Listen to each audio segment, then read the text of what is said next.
BP ഉള്ള എല്ലാവർക്കും ഉപ്പ് കുറയ്ക്കണമെന്നറിയാം.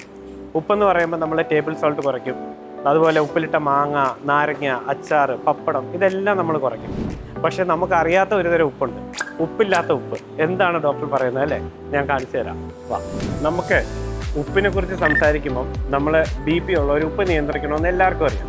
അപ്പോൾ നമ്മൾ കറിയിലെ ഉപ്പ് കുറയ്ക്കും, ഉപ്പിലിട്ട മാങ്ങ, നാരങ്ങ ഒന്നും നമ്മൾ കഴിക്കത്തില്ല, അച്ചാർ ഒഴിവാക്കും, പപ്പടം ഒഴിവാക്കും, അതുപോലെ നമ്മൾ ഉണക്കമീൻ അങ്ങനത്തെ സാധനങ്ങളൊക്കെ ഒഴിവാക്കാറുണ്ട്. പക്ഷെ നിങ്ങൾ ഈ തീന്മേശ കണ്ടോ? ഇതിനകത്ത് എന്തെങ്കിലും ഉപ്പുണ്ടെന്ന് നിങ്ങൾക്ക് തോന്നുന്നുണ്ടോ? ഇത് കണ്ടോ, ഇതൊരു സോസാണ്.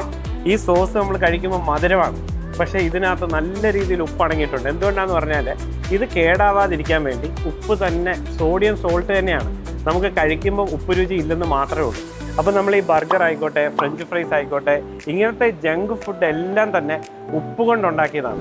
അതുപോലെ നമ്മൾ അപ്പം BP നിയന്ത്രിക്കണമെങ്കിൽ ഡയറ്റിനകത്ത് നമ്മുടെ ടേബിൾ സോൾട്ട് കുറയ്ക്കുന്നതിനോടൊപ്പം തന്നെ ഇങ്ങനെയുള്ള പ്രോസസ്ഡ് മീറ്റ്, പ്രോസസ്ഡ് ഫുഡ് എല്ലാം ഒഴിവാക്കണം.